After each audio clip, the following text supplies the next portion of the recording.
Jonah told me last week that I repeat too much at the beginning of these things to bring everybody back to speed. I take up 45 minutes of the course just repeating what we've done. So I'll do it in 2 minutes. And then I'm going to ask you a question and ask you to think.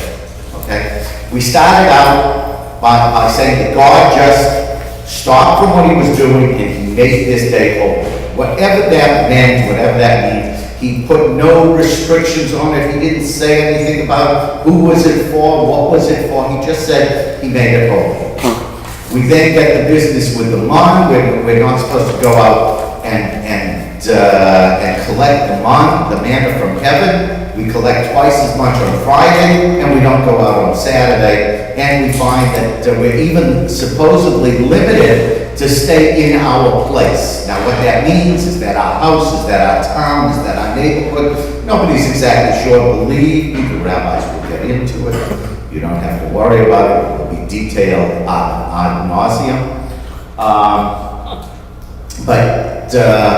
And then we came up to the 10 Commandments at that point. And we said, okay, now we give it a general rule.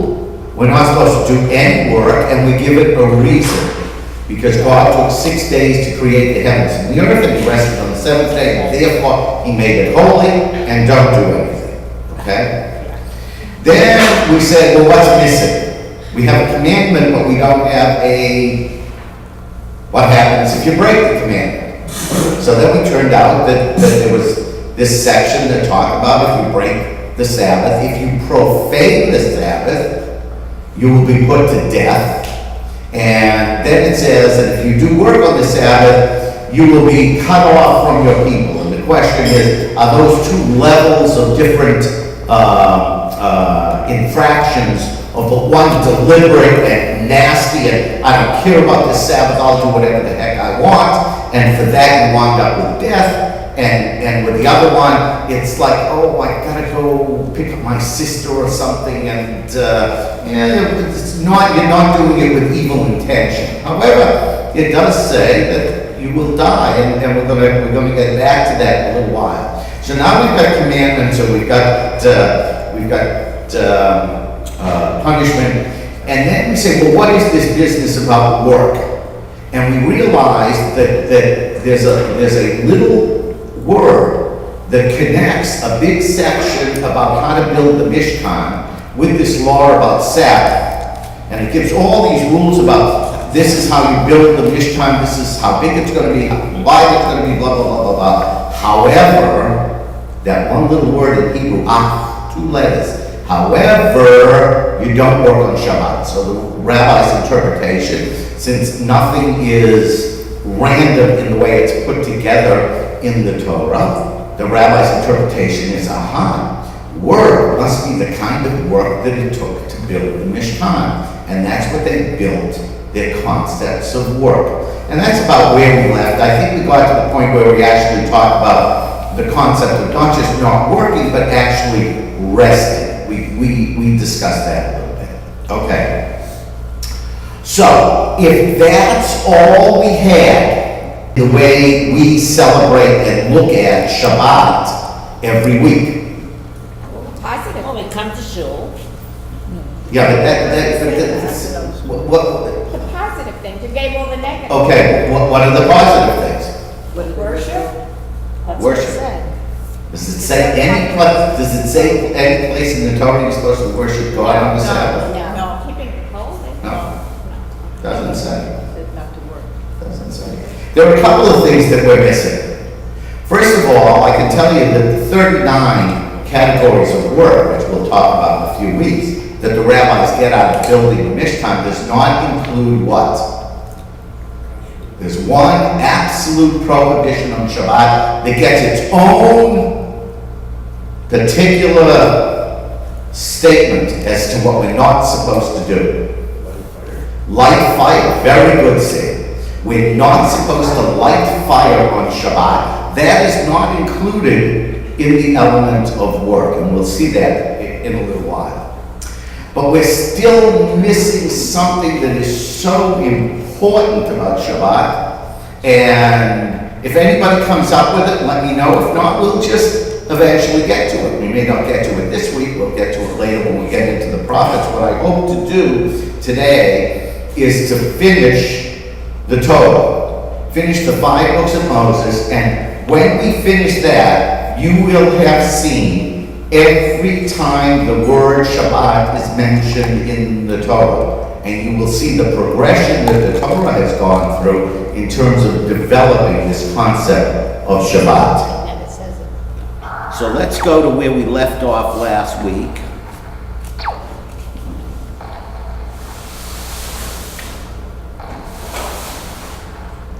And I think this was, yes, this was the one that we left off. So let's go to the next one. So again, a little while after the 10 Commandments and after a bunch of additional commandments, there's this statement. I want you to think about this statement and remember it. Just sort of keep it in your mind. Sheshet yomim ta'avod, you'll work for 6 days. Uviyom hashvi tishbot, and on the 7th day you will cease from working. Remember, it may define it here as rest, but that's not what tishbot is. It is to cease from working rather than to rest, and there is a distinction. Befarish uvitzir tishbot. At the plowing time and at the harvest time, you cease from work. Now, why do you think that was necessary? That's what farmers. Yeah, okay. And it's The also for busiest the time of the soil, year. and the soil also has to rest too. No, because this is only on Shabbat. This is not like a big rest, like a Shemitah year or something. I mean, this is just on Shabbat. The busiest time of the year. The busiest time of the year. It's just like building the Mishkan. God wants to make sure that when you're out there in the real world and you're farming, because don't forget, we were an agrarian society. We lived on farms and produced stuff. We weren't a society that lived in big cities. So say, think of it, even at the time, the busiest time of the year for you, when you're first planting and then when you're reaping the harvest, at those 2 busy times, I don't care how busy you are, and I don't care how much more you have to do, you stop, you refrain from that work on the Shabbat. So that's why there's this extra commentary that would seem totally unnecessary, since in the 39 categories of work, these kinds of things are going to be all included. So it seems unnecessary, but it is necessary to remind you, this is not voluntary, and this is, if you have nothing to do, take Saturday off. This is no matter what you have to do, you do not work on the Sabbath. And then we move a little bit forward to the chapter of Vayakhel, Exodus 35. And what does it say? That Moses gathered the entire people of Israel, and he said unto them, these are the words which the Lord commanded, and you should do them. And again, repeats it again. 6 days work shall be done, but on the 7th day there shall be for you a holy day, a Sabbath of solemn rest to the Lord. Whosoever doeth any work therein shall be put to death. So although I did love the rabbi's more spiritual concept of somebody who works is actually almost killing himself in terms of the concept that he could be uniting with God on that very, very spiritual day, but by working he's destroying himself in some way. This is much more plain, this is pretty clear cut, and we're going to see how clear cut it is in a few minutes. There's no question that the Torah wanted us to know that if you do that work, I meant to bring my little thing. If you do that work, any work therein shall be put to death. And then, here it is, Sam came up with it before, the one thing that was not included in all the categories of work, you shall kindle no fire throughout our habitations upon the Sabbath day. Now that's a very, very interesting way of saying it. It doesn't say you shouldn't have fire, or you shouldn't use fire. What does it say? You shouldn't light a fire, you shouldn't kindle a fire. Now, there were those like the Karaites who were so medactic, they were so fundamental and literal and literalists that they felt that absolutely a fire had to be put out. The entire community, there couldn't be a fire burning as far as the population went. But you know, in the winter it gets a little bit cold. It's hard to heat food, it's hard to cook, it's hard to eat. There's all sorts of nice little things that go along with having a fire. So the rabbinic interpretation really stresses the word kindle, that you should not light, you shouldn't make a new fire.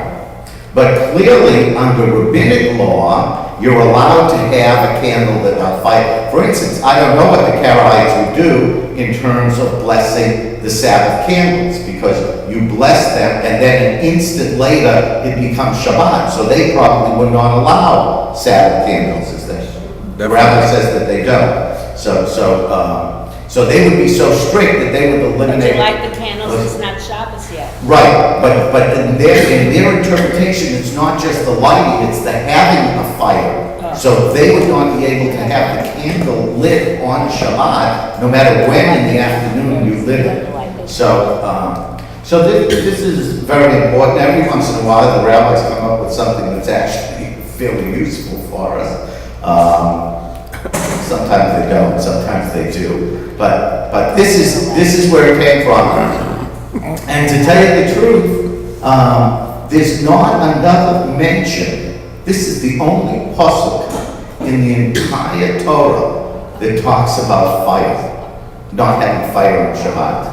It's not mentioned any place else, as we'll see as we will go through every single mention of Shabbat in the rest of the Torah.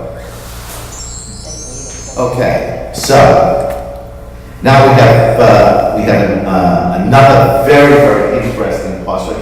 We're now out of the book of Exodus and we're into the book of Leviticus. Leviticus has to deal a lot with the priestly issues, with sacrifices, with the laws regarding how the priests do certain things, how they dress, how they conduct themselves, and all of these things.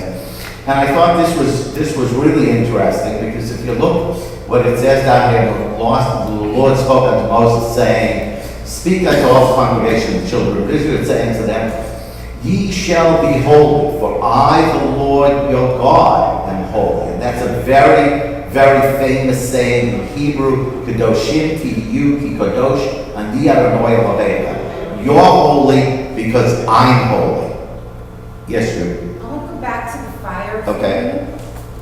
Is that where we got, you can't turn on anything electrical? We didn't have electrical though, but because it was fire and it was heat and it was light and it was whatever, is that where it came from? Yeah, we're sticking to biblical times. We're not going to worry about electricity and driving and batteries and spark plugs and all those things. Those are about 3,500 years later, and we're going. I can only go in one order, and that's chronological. So I can't go ahead and then come back. So I really don't want to even begin a discussion of that, because we will get into the whole argument about what is making fire and what is not making fire. I'm not going to carry it to this stage of where we exist today, but simply as it states, not this one, the previous slide. I mean, there's a whole lot of things in the Torah that are very vague. This one, not very vague. It says clearly, "Lo tefa'aru esh b'chol moshlotechem." Any place you live, don't burn any fires. Now, is there room for interpretation of kindling, or burn, or allowed to burn? There's a little bit of wiggle room. That's where the rabbis jump in. It has nothing to do with candles. It has absolutely nothing to do with anything other than strictly, it says, "Lo tefa'aru esh."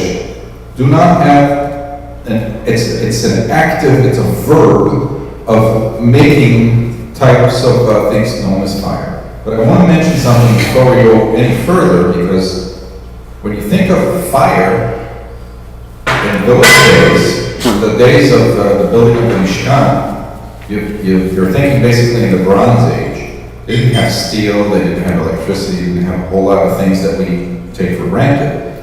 This was pretty close to the Stone Age. So they're just slightly past the Stone Age or into the Bronze Age. And fire, it what moves society, moves culture and civilization. It catapulted further and further along, so that by the time we get to our generation, it has a whole lot of implications. But in those days, the fire itself is what allows for civilization to be. Imagine, you take a naked ape who's running around wherever he's running around, and everything around him is very dangerous. The animals have bigger talons and claws and teeth and everything else. And this naked ape, he has to defend himself. And then he has to learn how to not be controlled by his environment, but he has to learn how to control his environment. And the way that civilization takes a leap forward is to be able to control fire. Once the human being is not afraid of the fire, but rather learns how to use the fire for protection, for heat, for defense, for all kinds of purposes, that in and of itself moves along the technological advance of humanity. And so by the time you get to the Bronze Age, you've got people using gold and silver and all sorts of metals that they combine to create things that are harder than just what's found in the natural environment. It's harder than the wood and the stone that they have around, and that they can shape it and mold it to their desire. It gives them the sense of creativity. It gives them creative endeavor that puts them in light of what God is saying. He creates the world. And so here we are, we're human beings that are like God. And what God is saying, not on Shabbat. You want to advance, you want to move forward, you want to create, you want to do whatever you want. That's great. But fire represents the essence of technology. It represents the essence of the forward momentum of civilization. And that statement alone creates for us a whole new dimension of what to let go of. Because civilization in and of itself, technology and everything that comes along with civilization, is wonderfully for us an advancement, but at the same time it could be the thing that destroys us. It could be the very thing that enslaves us. That which gives us the privilege and the benefit and all the goodies of technology could be the thing that turns us into slaves. So God says, not on Shabbat. Do not start anything new on Shabbat. Do not kindle anything. Just step back, relax, and let it be. That is the most profound statement about Shabbat. It probably is the development of everything that we're going to see so much developing later, which Barry is going to lead us up to. But this alone is a fundamental statement here. I personally see that as much more important, that there's going to be a death, and you better not do this, and you better do this. This is a straightforward statement. And wherever you are, just let it be. Just let it go. When we get to today's generation, and when we talk about the significance of Lotiv Aru Esh, that's going to be heavy duty. But for now, let's leave it at that. That concept of fire as being part of a creative act and what has moved civilization forward ties right into that concept. So now we find something else, and I find this one absolutely fascinating, and I think we can have a nice little discussion about this. Again, Moses gathers everybody and he said, hey, this is what God said, that you shall be holy because I'm holy. And that's why we as Israel consider ourselves as a holy people. Not because we said it, it's because God said it. God said, you're my people, and since I'm holy, you're holy. This is a very, very profound statement in terms of what does that really mean. And when you think about it, what Judaism has done, it has taken every single simple act of life and caused us to stop for a moment and think about it in terms of God and what God gave us. We eat, but we make a blessing before we eat. We eat and we follow it with a blessing. Everybody's got to eat. We're not doing anything different than the rest of the world is doing, except we're elevating eating to something that God gave us this ability to go on and to be able to nourish ourselves and enjoy the food that we eat, and we thank God for that. So everything that we do, we elevate. We say a blessing the first thing we open our eyes in the morning, we say a blessing. The last thing at night, we say a blessing. Every activity that we do, we say a blessing. And that's what it means to be a holy people, is to not take things for granted and not to think that the things that we do are because of our might and our abilities. And that's why there's a wonderful section in the Torah, not to do with Shabbat, but it exemplifies what God was worried about. And he said, it's one of the few times in the Torah where there's actually the words of a prayer are given in the Torah. It says, when you go into the land, and when you plant your fields, and when you become successful, and when you bring your fruits, your first plantings to Jerusalem, this is what you say. And what you say is, thank God for the land that God gave me and the ability for me. Don't take it that you did it. Yeah, you went and you planted the seed, but I got you there, and I'm watching over those seeds, and I'm bringing the rain, and I'm bringing the sun, and I'm doing all of that. So don't take it upon yourself as you're the one who has done it all, and that you deserve the praise and everything. Everything that we do, we have to think about God. And that's why this sentence is so important. Kedoshim tihiyu ki kadosh ani Adonai Elohechem. You will be holy because I'm holy. But then here's a really great one now. Ish imo v'aviv, a man, his mother and his father, tira'u, he will fear. And remember, that's not fear like pachad fear. That's more the way you fear God. You fear with the ultimate respect kind of thing. It's not the trembling kind of fear that you're cower in a corner thinking that you're going to be hurt or something. It's a respect kind of fear. So you respect or you fear your mother and your father, and you should keep my Sabbaths. I am the Lord your God. So what's the connection here? Remember, juxtaposition in the Torah is very, very important. Why did God follow this commandment about honoring? Basically, this is a reiteration of honor your father and your mother, to fear or respect your father and your mother, and keep my Sabbath. Authority. What's that? Authority. Authority. The parents have authority, and I, God, have authority. Okay? Anything else? I'll ask you a question, okay? And I want to hear your answers. Your father, whom you are commanded to respect and to fear and to obey, tells you to do something that breaks the Shabbat. Now, what does it say? It says you got to fear your mother and your father. That actually precedes. That's first in the line. And keep my Sabbath. So, which commandment do you break?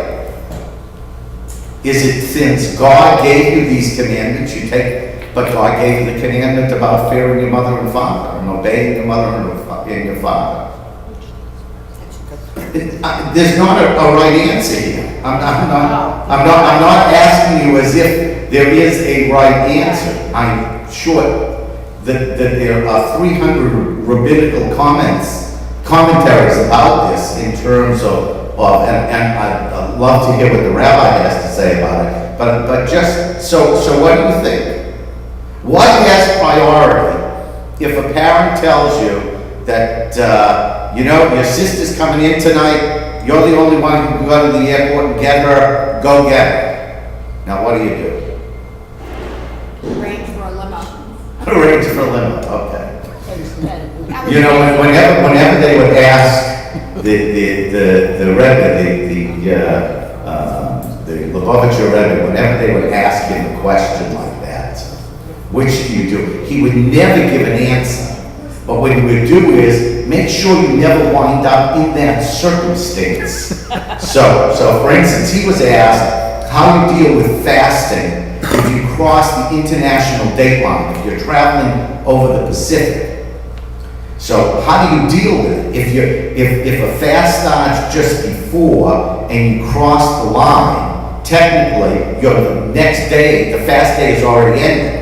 If you're going in the other direction, if you're coming back from the Far East to California, then the fast day gets stretched to almost 48 hours. So what was his answer? You should arrange your travel so you don't cross over the date line on a day that's that important. But assuming that you can't arrange something else. But I want to see if anybody else has it, and then I want to hear what the rabbi has to say. I want to hear what the rabbi. How many would, let's take a vote. How many, assuming it's not something really off the wall, the parent has a legitimate reason to ask you to do something that is relatively important. Not life-saving, because that falls under a different category. Pikuach nefesh, saving the soul, you can break any commandment. Judaism is a religion to live by and not to die by. So you can break any commandment in order to save a soul. So we're not talking about something that is at that level that you would say it was absolutely mandatory because it would save a life. But something that was fairly important and your father wanted you to do it, and yet you felt that there was, show of hands, how many would listen to your father and do it? Fascinating. And how many would say, it's Shabbat? And how many are refusing to vote? Joe? You see, it is a different, it's a very difficult question. Can I? Sure. We're talking about present time? We're now not in biblical times, don't we? You can, I mean, so if a father would either do the chore himself, go to the airport instead of requesting us, or he would do the chore. that's not the question. Question is, your father asked you to do something. He would never ask me. Okay. All right. So, I got some stuff on this. go ahead. I knew you'd have a good time with this one. This is always wonderful. First of all, let's look at the sentence for a minute. Ish imo aviv, a man, his mother and his father, tira, should be afraid of, have reverence for, have fear of, have Respect. awe, whatever you want to call it. Tira is really to have fear of your parents. You know what it's like to have fear? It's to have fear. If you do this, I'm gonna give you a punch like you'll never have in your life, right? That's called fear. And to instill fear in the child is to help the child learn the right way. So notice that it says imo, his mother and his father. What's the natural inclination for a child? Who do you fear more? Father. Of course you fear the father. Why? Because typically, stereotypically, the father is a big guy, he's heavy-duty, muscular little, monster. The father's coming at you and he can beat you up and he can eat you up in a second. And the mother is this dainty, sweet, caring, loving, nurturing woman that, what are you afraid of? This is where it says, immoral. His mother is to be feared no less than the father. That's already our first indication of where this is going. a person is required by law, by Jewish law, to have respect, awe, reverence, fear of his or her parents.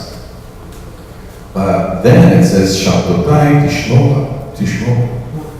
Observe, keep, guard my Shabbat.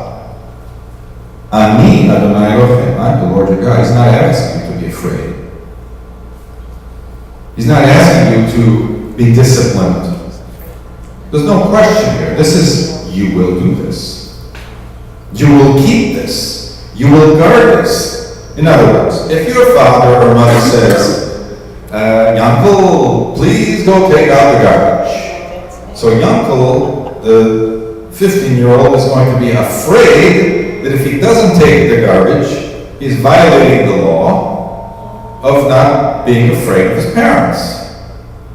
So either he's going to do it because he's afraid, because there might be a consequence, or might not be, which is a very primitive emotion, very primitive incentive, right? But when it comes to the matter of Shabbat, God is not asking, God is not telling you, please be afraid. And even though we have earlier passages that said, oh, by the way, you're going to be put to death. But that's not what this statement is. You will do this. You will guard the Shabbat. You will protect the Shabbat. Not because you're afraid of God, not because you're afraid of death, not because you're afraid of consequence, but simply you're going to do it. That's an important factor of deciding. Now, let me take you an example that might not be so simple or not so easy. I work in a strange kind of an environment. What can I tell you? Somebody calls me up and says, my father just passed away. And my father, before he passed away, told me he wants to be cremated. Right? So what did you tell your father? I told him I have to do whatever he says, because it says in the Torah, honor your father and your mother. And the Torah says, so I have to do whatever God says I should do. I see. So why are you asking me? If you already know what to do, why are you asking me as a rabbi? Because I know that it's not the proper thing to do. So your father asked you to do something which is in violation of Jewish tradition and Jewish law. Yes. And so you're torn between doing that which is Jewish tradition and law versus honoring your father or your mother. So what are you supposed to do then? How am I supposed to answer it? Now, you guys took a vote a couple minutes ago, and everybody said, well, you do what your father tells you, right? How about in this case? And why would the person even bother asking me as a theoretically a Jewish authority about this matter to be able to help decide if it's already decided? He doesn't want to Right. be responsible. Does not want to be responsible for what? For either violating Jewish law or violating the trust of the father. And we have this Mishagas that the person who's dying, their last wishes have to be obeyed. So here's another example. The father says, after I die, I want you to kill all the rest of the family. What? I want you to kill all the rest of the family. Because I hate them. So you take care of them. So you have a little bit of a problem. On one hand, you want to honor your father, and you want to honor the wishes of the dying person. And then on the other hand, you're not supposed to murder someone. Okay, let's make it a little bit simpler. Most of us are not going to run into these situations with kill the whole family. But they'll say, when I die, I want you to take care of my estate, but don't give a penny to that one miserable Gornish of a son of mine. What? So I'm supposed to deprive one of the people who are the natural heirs by being respectful? I'm going to also put myself in a triangulated situation by honoring the wishes of the deceased, by violating some other rules. These are real life situations, and they become much more complex than you can imagine on a daily basis. So now the question is, what do? You got two rules coming here. On the one hand, you have the rule, do not desecrate the deceased. On the other hand, you have the wishes of the father to be desecrated. What do you do? The answer is quite simple. Just like in this case, I am the Lord your God, not your parents. Specifically and deliberately listed here, you have mother and father, fear them. Yes, fear them, honor them. Except, I am the Lord your God. They are not God. I am the Lord your God, and there's only one God. And therefore, if there's a conflicting law, conflicting instruction, guess what? God's the winner. He's bigger, stronger, more powerful, more important. Not a question, not if, not suggestion. It's the way it is. And if, unfortunately, the parent says, I want you to violate God's law, the answer is, don't argue. Don't argue. A person who's dying, you don't want to make him upset.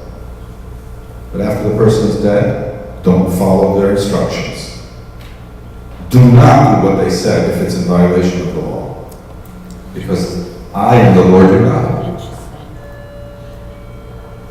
Weren't these things discussed before the father died? No. I mean, The person who's on his dying he bed, was all of a sudden dying. makes instructions. No, What do no, you do? I mean prior to that. No, the world is not that simple and it's not so neat and so clean. Somebody gets killed in a car crash. Right. Well, And but they're laying in the hospital dying, Exactly. and that's That's the. the no one there's for this a right. will before the things that are written down and. I'll give you a personal example. It was not my parents. It was the matriarch of a very, very important family. And everybody was around her, the whole mishpuch. She was a major figure in the community. And her husband had died several years prior, and she was in her late 90s, and the whole family is crying, now that she's going to die, now what? But she wanted to see me. And she asked everybody to leave. After everybody left, she says to me, Rabbi, I want you to promise something to me. Yes. After I die, I do not want to be buried next to my husband. Oh, God. Okay. I said, excuse me? And then she came up with the most amazing set of expletives I could not imagine this woman possibly coming up with. That chazer and everything else you can imagine. I don't want to ever be near him. And I never blah, blah, blah, blah, blah. I said, do your children know about this? No, but I leave it to you to take care of this. And you promise me now that you will not allow them to put me next to that, blah, blah, blah, blah, blah, blah. Now, I had the option of arguing with her and trying to reason with her, or to nod my head and whatever you say, whatever you say here, rest in peace. When she passed away, the kids wanted to know what she said to me. I said, she said she wishes all of you the best. She loves all of you equally, all of the children and all the grandchildren. He's such a diplomat. What am I supposed to do? Right. I'm supposed to honor the dying wishes of a woman who's going to destroy the family Right. and destroy their image of what parents are supposed to be like, and to ruin all kinds of things for the future? Not me. I'm not going to triangulate myself in that situation. So am I violating her trust? Yes. Am I encouraging the following of specific kind of regulations that are abrogating the question of her trust at the moment of her death? Yeah. Because life is that way. We have to choose sometimes between things, and we have to make choices that are not pretty. But you did the right thing. I don't know if it was right or wrong, but we have to make choices that are sometimes not so pretty and not so easy and not so clean. When it comes to the choice here, this is already an indication. This is not a choice. Your parents, you have to fear them. But guess what? Something bigger than that is hanging out here. I am the Lord your God. You better keep what I tell you. Which is why there was somebody from the Orthodox community who had a parent who was at Mount Sinai, and dine. And he got a call at like 4:30, 5 o'clock Friday afternoon that it looked like it was going to be within hours. And he made the mistake of asking an Orthodox rabbi, can I run down there because Shabbos is coming in 20 minutes? Can I run down there to be with my mother? And he said no. And he said, no, you cannot.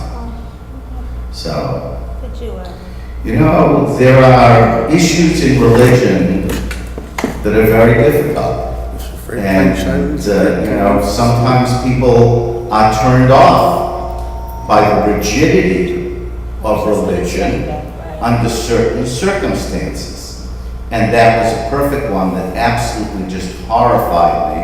And that was one that it would be much better to apologize later than to ask permission up front. So just sort of remember. Examples were a lot like people with dying wishes, but I'm saying that your father's in good health, he's got his switch available, and he says, go do this.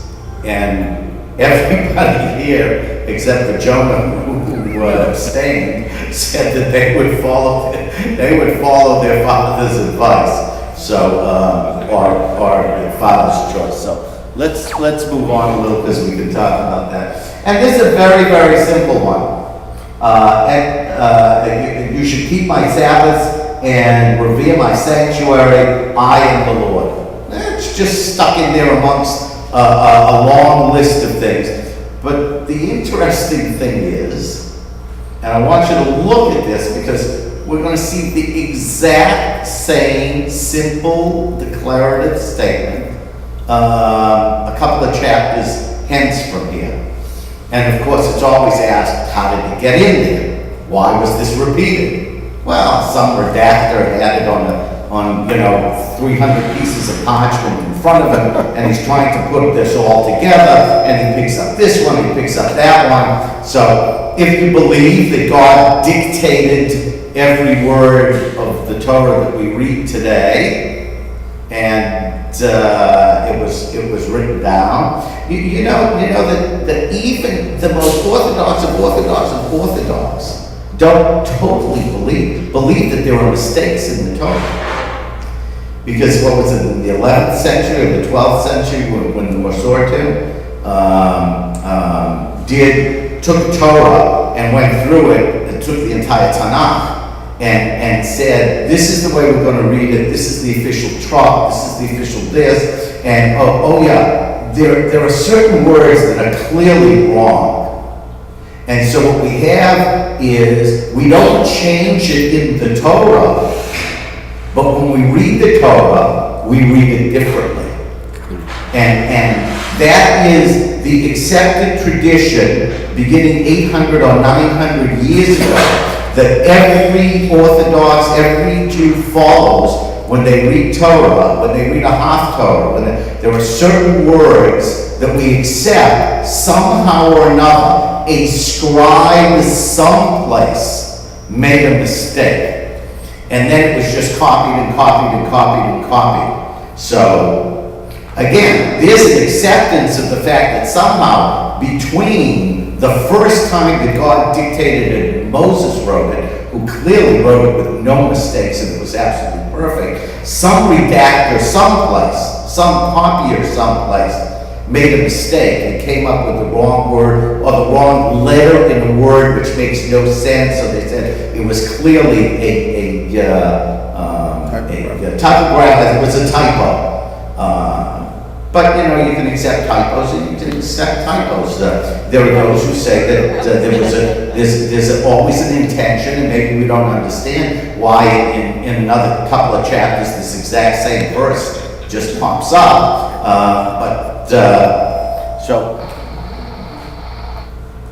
Okay, I want to finish up because there's just a couple of more times that the word and the concept of Shabbat shows up, and this one again, this is in the book of Leviticus, and it's in a section where now are listed all of the celebrations, all of the things that God told us to make special. So the three pilgrimage holidays, and the Sabbath and Rosh Hashanah and Yom Kippur are all on here in this list. And of course, the first one, and again, it shows you the importance of the Sabbath, and that is that the Sabbath, when God chose to give the order of all of these special days that I list, the Sabbath was the most important one. And you can see, you'll proclaim a holy convocation in my appointed seasons, and it starts out with 6 days you should work, on the 7th day you should rest. You shall do no manner of work. It is a Sabbath unto the Lord in all your dwellings. So even when God talks about all of the other holidays and everything that He's given us, and all of the rules regarding that holiday, when He lists them and said, these are the days, the one that He starts with is the Sabbath. Okay. Now here's something new. And I love this because we're actually going to find 2 new things coming up now. All right, it was too much to put the Hebrew on here as well, so I'm just going to read it. And thou shalt take fine flour and bake 12 cakes. You've heard of the showbreads? These are the showbreads. This is the law of the showbreads. And it gives you the amounts, 2/10 part of an ephah, which is some sort of a measurement, shall be in 1 cake. And you set them in 2 rows, 6 in a row, upon the table that was going to be in this traveling Mishkan.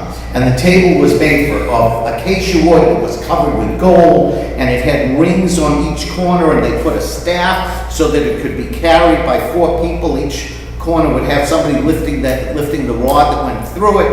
And thou shalt put so 6 in a row upon the pure table before the Lord, and thou shalt put pure frankincense with each row, that it may be to the bread for the memorial part, even an offering made by fire unto the Lord. That's a little bit awkward English, but the fact what it's saying is that there are also some of these incense that you put along with this thing, and I'm going to tell you in a minute how the rabbis interpret how this is all supposed to be done and what this means. And then it says, every Sabbath day he shall set it in order before the Lord continually. Very special word. It is for the children of Israel an everlasting covenant. Wow, this is really important. What it's saying is, and the rabbis talk about how they did this. And there would be 4 of the Kohanim, 4 of the priests who would go in, and 2 of them would be carrying the new breads, 6 each. And they would get on one side of the table. And then there would be 2 on the other side. And as they removed one, the other priest would put a new one down. They did this routine every Sabbath. So there were brand new breads. There were always 12 on the table. So as one was being removed, a new one was being put in. So there were always 12 on the table, continually in front of the Lord. The rabbis were very, very paranoid that meant there should never be a millisecond of time when all 12 are not on the table. So they figured out this way of taking one off and putting one on simultaneously, so they were all 12. And it happens on Shabbat, so that there's a new set on Shabbat along with some incense. And what they do when they get the old ones that are now a week old, but of course they didn't rot, they didn't deteriorate, they were in a holy place, they would then have the joy of eating those breads and burning the incense on Shabbat. They burned the incense. And that was a covenant for all time. So unfortunately, we do not have the Beit HaMikdash anymore. This was done in the tabernacle, and then it was done when the first and second temples were in existence. And So just to kind of show there was you. fire in the Mishkan? Yeah, sure. Shabbat. Sure, there was fire in the, they made all the sacrifices on Shabbat. So there was clearly How fire. could you light fire? What's that? I was just gonna ask. You know how Congress passes laws, and it seems like the only people who don't have to follow those laws are Congress. Things like Social Security and Medicare and all of these wonderful things that they are exempt from, but we are not. The Beit HaMikdash was the Congress of its days. They were exempt within the walls of the Beit HaMikdash. They were exempt from many of the laws, that were required outside of the Beit HaMikdash. So, and it was for part of the ritual, and so, but it wasn't frivolous. I don't want to get the idea that it was frivolous, but it was part of the ritual. And we know that sacrifices were made on Shabbat in the Beit HaMikdash. So clearly, not only did they have fire, but they used fire. This is a demonstration. There are 3,000 different pictures nobody knows what it really looked like. Some of them show 2 rows with 6 laying flat. Some of them show 2 piles of 6 with the container for the incense. This is another one, and you can see how there are these rings on each corner, and the pole that goes through. And when they moved in the desert, the Levites would all be assigned different tasks, and there would be 4 that would be holding and carrying this as they marched through the desert. And I want to say, okay, here, just right after that, is the repeat of that sentence, and I'm sure some editor just accidentally slipped that in because he forgot that he put it in before, but that's a whole different story. Okay. One other thing that I want to get to,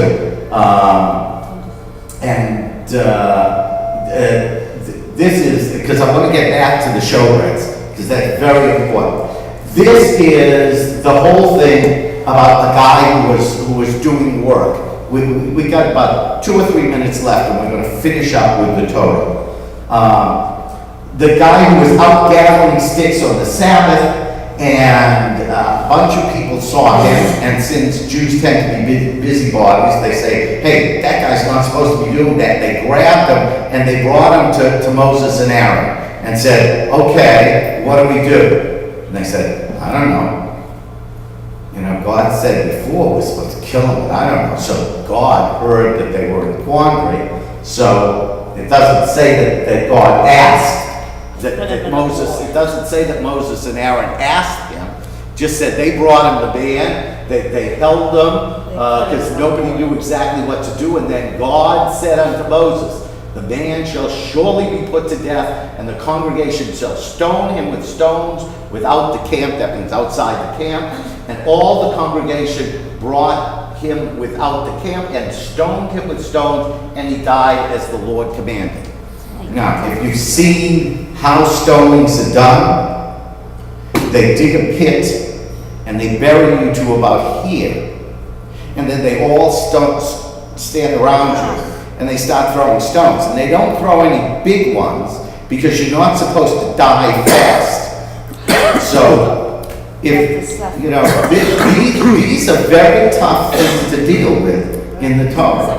Not only is it in our minds, in the 21st century, the concept of stoning somebody or even killing somebody in a more merciful way for breaking the Sabbath is very hard for us to deal with. But the fact that it's such a cruel death. So, the rabbis talk about these things and they try and minimize the impacts. And, it's said that if one of the courts in Israel had one death sentence in 70 years, it was called a very, very extreme court because they never carried these things out. At least that's what the rabbi tells us. But here's one that was carried out at the direction of God by Moses. It's pretty hard to sort of, work your way around that and make it anything less than it is.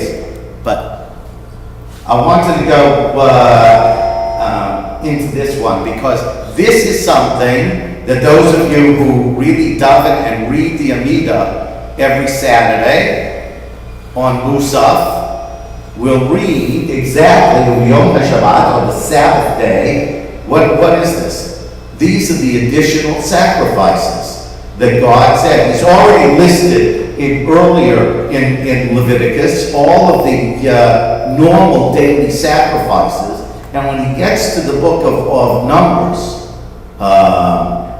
he then says, but on Saturday, you have 2 extra lambs without a blemish that are in their first year, and 2/10 of a pot of fine flour and meal offering which is mixed with oil, and a drink offering.